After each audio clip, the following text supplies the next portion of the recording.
Have you ever felt like just another cog in a giant machine? Or, maybe you're up late sketching out that brilliant idea you have, but you're just too scared to actually take the leap. Look, the whole job versus business debate, it's filled with so much noise, so many cliches. But today, we're going to cut right through all of that. We're going to break down both of these paths honestly, so you can figure out which one is actually the right fit for you. So let's just get right to it. Which one is better? Well, the answer is neither of them. They're just different tools for building different kinds of lives. That's it. The real problem is that both paths are surrounded by some pretty big myths. And in this explainer, we're going to bust them, starting with maybe the biggest one of all. Okay, first up, let's talk about risk and security. From the time we're kids, we're basically taught that getting a job is the safe option, right? The secure path. But is it really? Let's take that piece of conventional wisdom and kind of turn it on its head. This right here, this really gets to the heart of it. When you have a job, your entire livelihood is in someone else's hands. I mean, think about it. One bad quarter for the company, one new boss who wants to restructure, and poof. Your income, your security, it can all disappear overnight. That is a huge amount of risk to place on the decision of just one other person. Now, business, on the other hand, well, it spreads that risk out.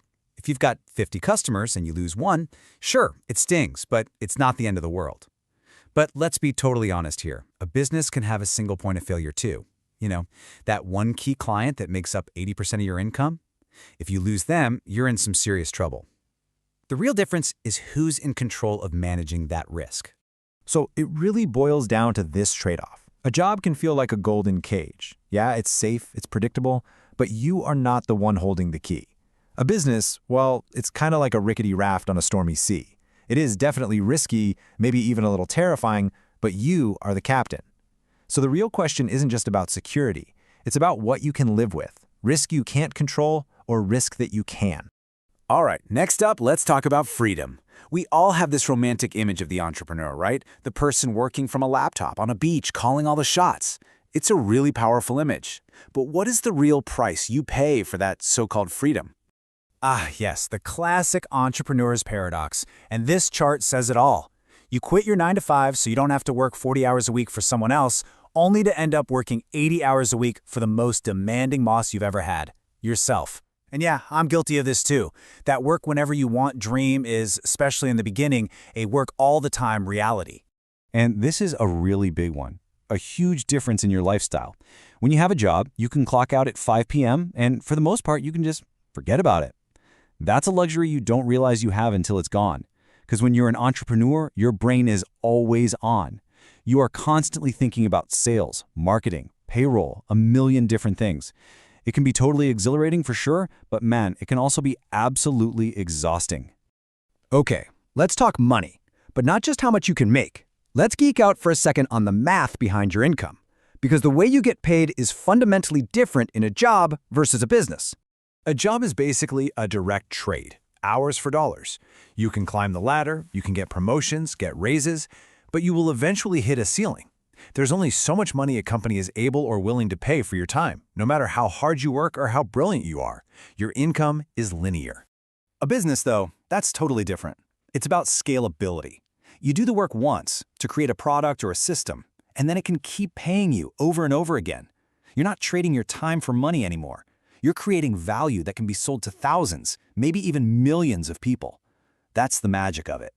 But, and this is a big but, here's the catch. A business also has a much, much lower floor, as in zero. I'm talking ramen noodles for dinner every night kind of broke.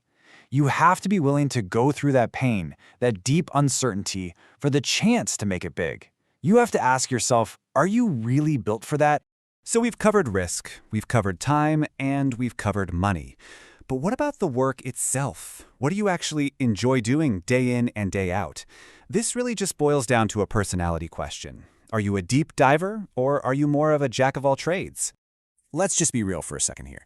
A job is really built for the specialist, the person who wants to go deep on one thing, coding, writing, designing, and become the absolute best they can be at it. A business, well, that's for the generalist, the person who's okay with being a mediocre coder and a mediocre salesperson and a mediocre accountant, all in the service of building something from nothing. You have to know yourself here. I know I'm a terrible salesperson, for example, so I'd really struggle with that part of it. So, after looking at all of this, the risk, the freedom, the income, the personality. It's time for the big reveal. The secret to choosing between a job and a business is you don't actually have to choose. There's a third way. You know what I'm talking about. The side hustle. And honestly, it's the best of both worlds. You get the safety and the stability of that steady paycheck from your day job, but you also get to scratch that entrepreneurial itch on the side, on your own terms, without betting the farm. It's like having your cake and eating it too. So, what are you waiting for?